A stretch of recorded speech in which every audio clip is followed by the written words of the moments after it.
Racial tensions in the country are high.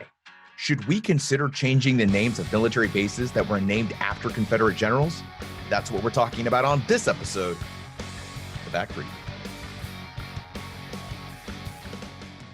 This is Abbie Bennett. I am the Capitol Hill and VA reporter for Connecting Vets. This is Phil Briggs. I host CBS Eye on Veterans. I do dishes and laundry. Perfect. This is the one man in America that does dishes and laundry. The question is, does he do them at the same time? Which I wouldn't be surprised. No. Folks, this week has been a calmer week in its own way from the last month. It seems like we went through we went through 2 weeks of just like racial tensions and riots, and it's kind of, I don't want to say it's died down a little. It's definitely calmed down. I think we've kind of entered more of a protest phase. They're still happening. I know they had some protest in Richmond.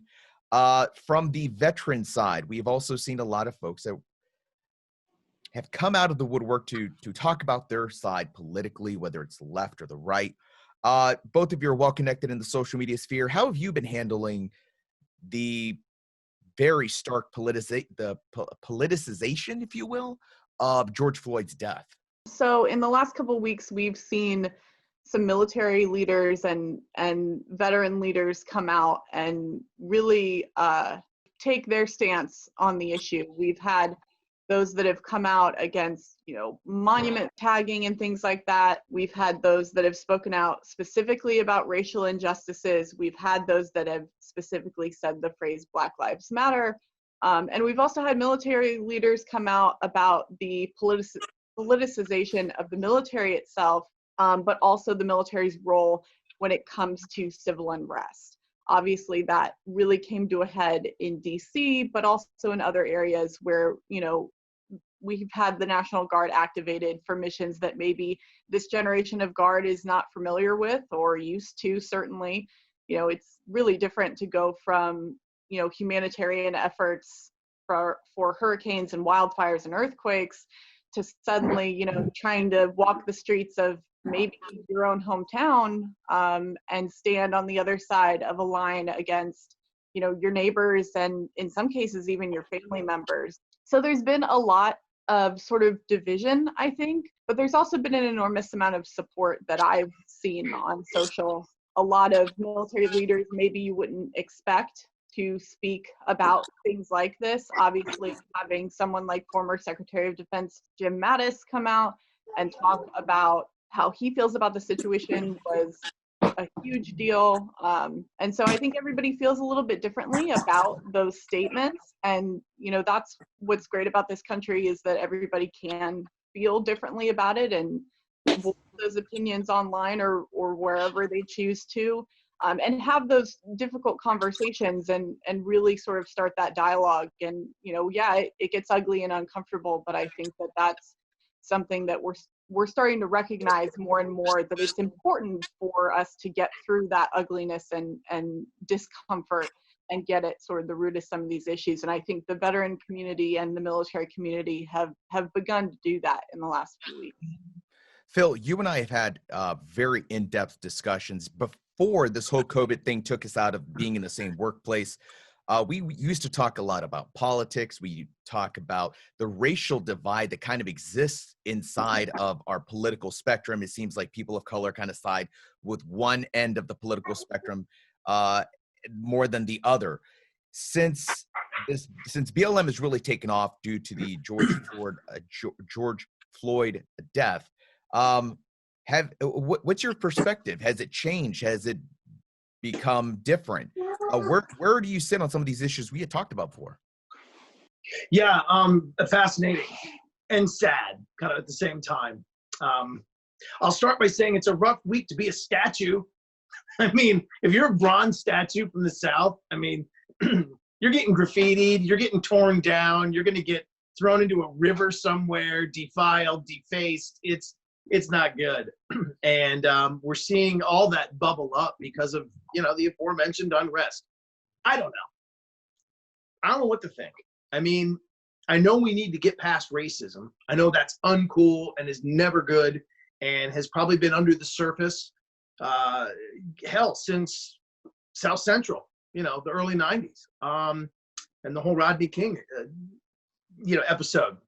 I think it's always been there. I think we have to learn to deal with it. But because we don't know how to deal with it, and we've got layers upon layers upon layers of societal things built, we're trying to unbuild stuff. We're trying to deconstruct things. We're taking down statues. We're changing the names of syrup. I don't even know if Aunt Jemima wanted to retire, but she's gone. Uncle Ben, you're on notice, buddy. I think you're next. We're doing all these little itty bitty things that seem to be reactive and seem to be trying to make the world a better place. We don't have a destination to where we need to go other than equality. And because that's rather ambiguous, it's a tough one to get to. I spent the last 2 weeks on CBSI and Veterans talking with my friends that just happen to be Black guys. And, we kind of had it out. My latest episode, little plug for the Connecting Vets Report podcast, available everywhere you get podcasts. I titled it From Injustice to the N-Word. We don't know what to do with any of these things. We don't know how to get rid of them. We don't know how to change them. We don't know whether to defund the police or, get rid of every bronze statue. So I just ask each week through the eyes of a veteran, what do you think? And I'm learning quite a lot. And I'm learning that there is no single answer. And the best thing I heard was from NBA legend Kareem Abdul-Jabbar, who said racism is dust in the air. You can't always see it until the light hits it. And hopefully through everything people are doing and demanding and fighting for, we're shining that light. And those little instances of racism will eventually get erased. And we can get to a place where people feel validated, good, and that, S doesn't need to go down every week and S doesn't need to burn. I think that one of the things we're missing in this whole thing, in this whole discussion about race in this country, is that there's no real leadership coming from BLM. There's no identifiable person to say this person is leading this movement to this objective. During the civil rights movement, they had Martin Luther King, they had Malcolm X. There are a lot of other race equality leaders who have been kind of lost to history. We don't know their names. We focus on MLK and X because they're the ones they made movies about. Let's be honest. I mean, they're the ones that kind of made it. They bubbled up past the pop culture and they didn't get lost to history. To your point, Phil, there's really no one leading the charge to say, this is our goal, this is what we're doing, this is what we're fighting for. It seems like every time and by they, I mean the media, every time the media goes to cover these stories, it's like, guy on the street, tell us what is BLM? What does it mean to you? Well, it means that to that guy, but there's no feeling of a universal or a organized movement. Abbie, is that a fair assessment? Am I missing something on that? I think it's fair just because I think this has always been much more of a grassroots movement, much more of a community-based movement. Yes, there's this national unification when we have tragedies like especially the videotaped death of someone like George Floyd that is such a horrifying tragedy that it unifies everyone. And so you start seeing, while it feels like a national movement and it is happening at the same time because it's triggered by the same event, these are community organized protests. These are based on community branches of Black Lives Matter. This is, church groups. These are community organized groups that are dealing with civil rights violations in their communities, in their cities, in their states. And we're sort of seeing them unified by a common cause now. So that doesn't mean that there are not national leaders of movements like this. That doesn't mean that national leaders won't, rise from movements like this.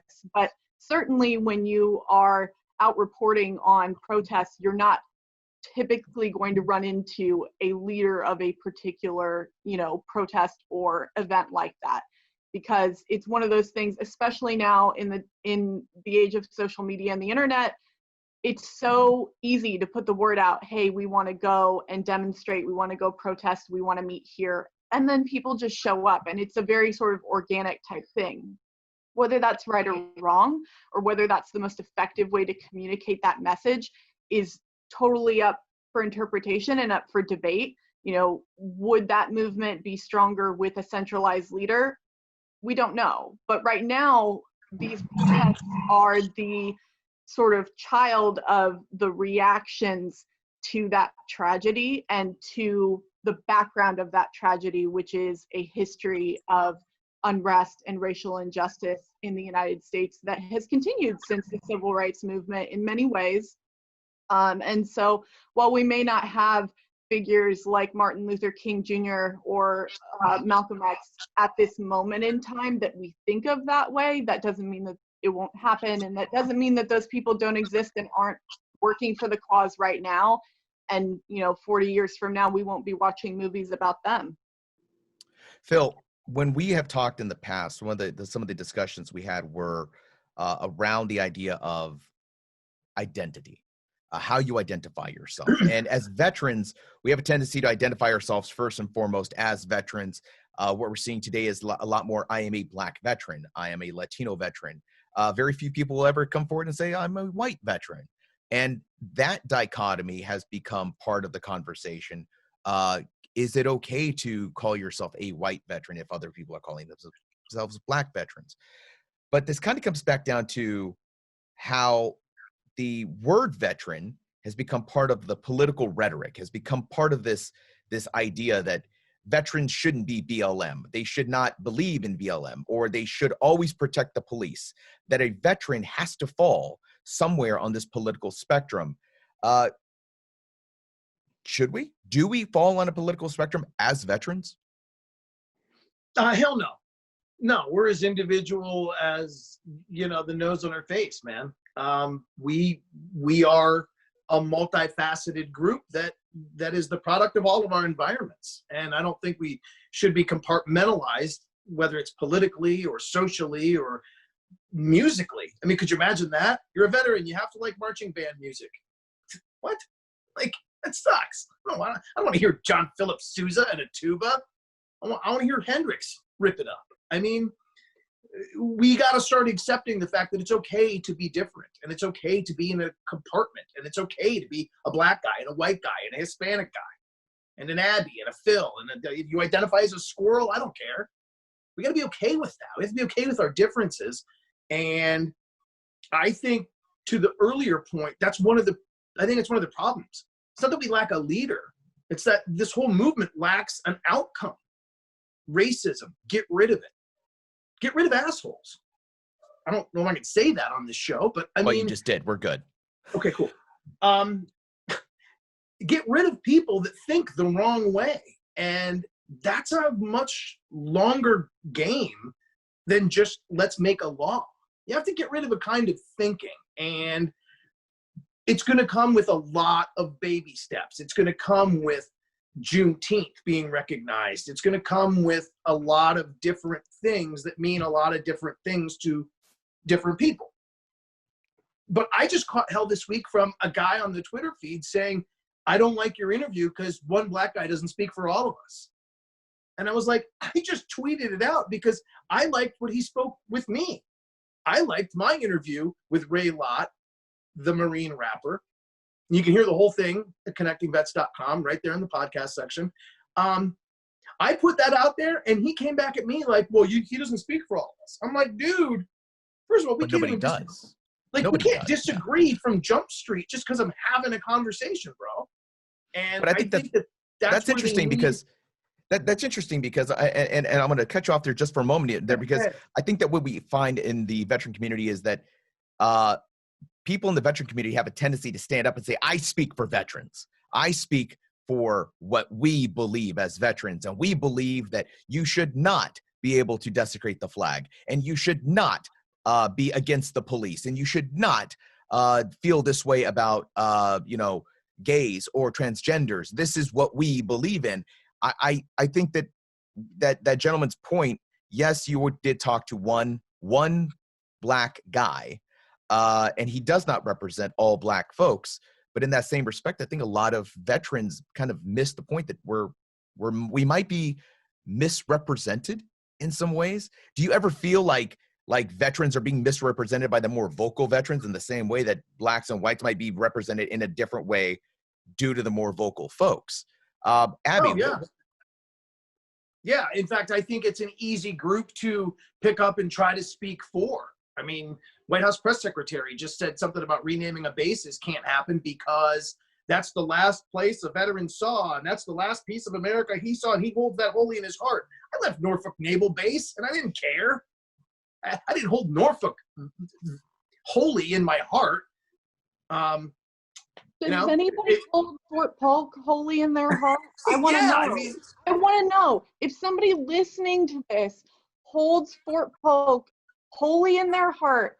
I want you to reach out to me, and I will do a story about why you feel that way. I mean it. I will do it tomorrow. Well, I've been curious about that. Like, we've talked about tearing down the names of these military bases. Fort Bragg is on that list, and Fort Bragg is historic. It's a name that we associate with the airborne, the special operations. It is a cornerstone of the Army body as a whole. Who the hell was General Bragg? I didn't. Murdered American soldiers. I don't know who he was, and I feel like maybe the argument here is, and to your point, Phil, earlier, you said, we're reactive. We're just like, I'm angry because this is a Confederate guy, and the Confederacy was bad because they supported slavery. I'm not going to argue that the Confederate movement was good in any way. I think that it definitely wasn't a movement I would have got behind. But when you name a base, and this is the thing, we are all more than our service. I am more than my, 18 years of service. I know soldiers that were thrown out of the Army. Article 15s, they got thrown out. That wasn't their whole life. That was 4 years of their life. They got their stuff turned around. They fixed their lives up great. And now they're living these amazing, they're model citizens, they're community activists, they're leaders. I don't know who Bragg was. I don't know who Polk was. I don't know what these guys did. Are they named for the base? Did they name the base after them? Because after they left the Confederate Army, the guy saved like 30 orphans from a burning building. I don't know, because maybe we're not looking at why did they name the base after this dude. I really want to give whoever names bases or whatever committee names bases, I want to give them the shred of a doubt. I want to give them that little piece that says, you didn't do it to stick it to black people. You didn't do it to stand up for slavery. Maybe you had a reason you thought validated why we should name this base after a Confederate general. Yeah, I mean, there's that, and that's a very nice way to look at it. That's almost kind of given the benefit of the doubt. But to me, there's also the element of like, who cares at this point? I don't really care what my base is named after. To my original point, when I left Norfolk Naval, I didn't miss the base. I missed a girl.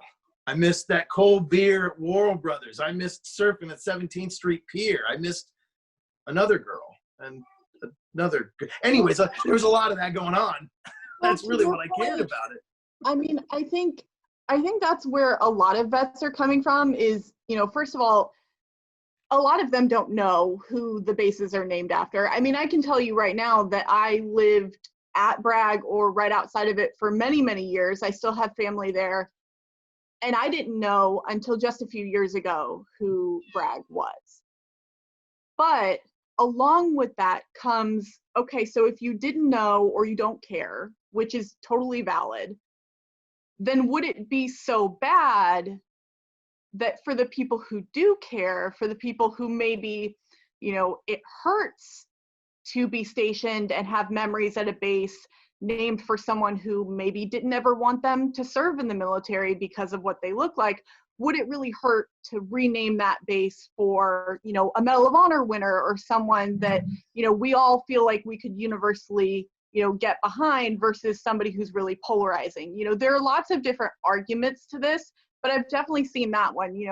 So many vets have told me, have, been really outspoken online, that they don't care and that they didn't like being co-opted by the press secretary and made to look like they're the ones who really care and they're the ones who are so invested in keeping these names. That doesn't mean that there aren't vets who are invested in keeping those names, because there absolutely are. And they have their own reasons and arguments, and those are just as valid to hear and listen to and, you know, debate about as well. But I think that's part of where some people are coming from is, okay, well, if the vets don't care, if the soldiers don't give a shit, sorry, Rod, then why not change them to something else? Something, first of all, that could be cooler. Because frankly, we've got Medal of Honor winners who have way more badass stories than Bragg did. Frankly, look Bragg up, especially. He was kind of a loser. He didn't win very much. He's not a big winner. He's a loser. That Bragg was a loser. We've got people all throughout American history who have way cooler stories, who are still historically significant, who we could name them after. And yeah, am I used to that base being Bragg? Sure. Am I probably always going to think of it that way? Maybe. Would it hurt me if they changed it? No. And I grew up there. So, you know, if a place that I kind of think of as my hometown is renamed and I don't feel bad about it, you know, I guarantee you that, you know, the 18, 20-year-olds coming out of there aren't going to feel that bad about it either. You know, I don't want to speak for anybody, but don't speak for anybody. No, and I won't, because there are some people who are attached to it who do feel like it's really historically significant and important, and that's fine. But, you know, I think it's definitely a conversation to have, and especially if military leaders now in the service are saying, man, shoot, we're open to talking about it. Let's have that conversation. Let's think about it. Why the hell not? They're the ones who have to be there and operate out of those bases. And yeah, they're the ones who, that's their last glimpse of American soil. I think that part of that, the discussion, the argument about renaming these bases is the idea that we're being forced into it, that we're being pressured into it by a civilian faction, a civilian movement that a lot of veterans may not understand. I still hear all lives matter. Why is it just Black Lives Matter? All lives matter. I've had to explain why Black Lives Matter to a couple of my friends on Facebook, that it's not about only Black lives. It's all lives do matter, except the fact that some folks don't think everyone's life matters the same. And that's why we're using Black Lives Matter. It's kind of an umbrella concept. We don't like to be pushed. You know, baby doesn't like, we don't push baby in a corner kind of thing. And I think that a lot of veterans feel like that's what's happening. Like, you're forcing us to have this conversation. We should be having this conversation on our own. This is an internal issue between the veterans, the military itself. Phil, as a veteran, is this a discussion that we should be having now, or should we be having this discussion later when it's not, when we don't have this feeling of like we're being forced into it? And I'll preface it with this: if we're forced into the conversation, is it a genuine conversation at that point? Yeah, a lot like my dating life. There is really no good time to get uncomfortable. Yeah, we need to get uncomfortable, and I don't care whether it's a good time or a bad time. We are, and frankly, have been pushed into having this conversation now, and I think because it is at the forefront, and we can't let this just die out like, you know, some fad or some trend. Look, it's clear America wants to get really uncomfortable here, so let's do it. And I think in doing so, going back to what I read that Kareem Abdul-Jabbar wrote, in doing so, maybe, just maybe, that renaming some of these things is one little piece of dust in the air we get rid of. And maybe renaming it something cooler is another little piece of dust we get rid of that makes somebody else happy. And maybe naming it for somebody else that someone else really cares about makes them happy. So maybe we should really do this and consider it all just little pieces of a bigger puzzle that we're putting together and systematically checking off sources of friction. And I'll also add that we can think some really cool base names. And keeping with Kareem Abdul-Jabbar, why not go for like sports analogies? You know, Fort Raider, Fort Badass, Fort Ass Kicker. Fort Charger, Fort, all kinds of cool names we could come up with. And sports names, when you got a good brand, you got a good brand. And I may have actually liked more of my time at Norfolk Naval if it had a cooler name. Well, I really like that you brought up being pushed into things, Rod, because I think that, Phil, you're absolutely right. If the country's ready to have difficult conversations, it's time, especially if we can get lots of folks on board. But I think it's also important to remember that because the military is not supposed to be politicized, not that that stops anyone, I think that there's a lot of voices that we don't always hear. For example, if you're in the military right now, if you're enlisted, especially, and you are a Black vet, for example, if you feel really strongly about Black Lives Matter, or which I imagine you do, or any of the things happening right now, you don't feel empowered to speak up. So while the military community may sometimes, and the vet community may sometimes look like they're being pushed into conversations, if there were people in that community who wanted to have those conversations, they might not feel like they're allowed to say they want to have those conversations. They may not always feel empowered to do that because, as we all know, any kind of thing like that, especially when you're enlisted, could really put your career at risk. And it's not the same for vets. Obviously, vets can speak up as much as they would like, but I think there's also a cultural pressure. America looks and thinks about veterans in a certain way, and I think that that's work that we at Connecting Vets are trying to do to sort of dispel that. Vets don't look like one certain person. They don't listen to one type of music. They don't have one type of background, and they don't have one type of politics. And so, when we feel like as a group they're being forced into a conversation, that may not be wholly true. There may be a lot of folks who feel like it is time. And the military also has a long history of being pushed into change. We are all very familiar with the military being one of the first things in America to be truly integrated. That didn't happen out of the goodness of commanders' hearts, I assure you. That was something that the military was pushed into because people felt it was time. The same with women serving in the military, the same with Don't Ask, Don't Tell. Those are not things that necessarily came about organically. Those were things that were pushed through. And yes, they happened. And the military served as this agent of an example of social change, that it can happen, that it can work. It's not perfect.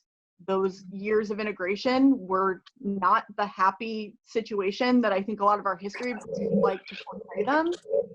But at the same time, I think, it feels like we're immediately being pushed into things like changing base names and taking down statues. Some of those things are immediate. Taking down statues is happening right now. But I can assure you, at the federal government, I work in Capitol Hill all the time. I cover Congress members. That will not be a quick change. Nothing about changing base names will be quick. This will be a task force that will be set up to make recommendations. They will have at least a year to do it, and then you'll have probably 3 more years while they think about it. So this is not a quick thing that, we're going to turn around and Fort Bragg is going to become Fort Charger. That's going to be something that takes a lot of time, and people will have opportunities to be heard about that. And so I really encourage people, if that's the route the federal government decides to go, try to be heard. Find out ways that you can talk about how you feel about that. A good friend of mine put up a picture of he was going back to the gym after all this COVID stuff. And he says, hey, if you're going to the gym now, start practicing new gym habits. One of which, don't wear a wife beater to the gym because it looks terrible. It's not sanitary, and you're going to smell like an old falafel. And I wrote back, I said, first of all, don't politicize my wife beater. I wear my wife beater, and I call it a wife beater because I want to remember the time when it was legal to beat my wife, and now it's not. And I wear my wife beater, and I call it a wife beater as a historic symbol that you shouldn't beat your wife. And that's why I wear my wife beater proudly in the gym. Also, it's on You're so you. progressive. I'm very progressive. Also, it's on you to protect yourself from my unsanitary butt. That's not my fault. Hey, listen, if I want to go to the gym and be disgusting, that's on you to wear a long sleeve shirt. I'm American. I get to wear whatever I want. I'm gonna be gross. So don't tell me to wear a mask, and don't tell me to wear my not wear my wife beater, because I do what I want, when I want, how I want. Folks, I'm Rod Rodriguez. That was Abbie Bennett. Phil Briggs. You know what? I wanted to call you Phil Phillips for a moment, because I feel like you're my spirit animal with Phil Phillips, 100%. Ladies and gentlemen, ladies and gents, that was Abbie Bennett and Phil Briggs from Connecting Vets. Abbie, how can we get hold of you? I am always on Twitter, even when I shouldn't be, and that is at Abbie, A-B-B-I-E. The letter R is in red. Bennett, B-E-N-N-E-T-T. Mr. Briggs. You can hear me every weekend around the country on CBS News affiliates. I host CBS Eye on Veterans. You can always find that show at our website, connectingvets.com.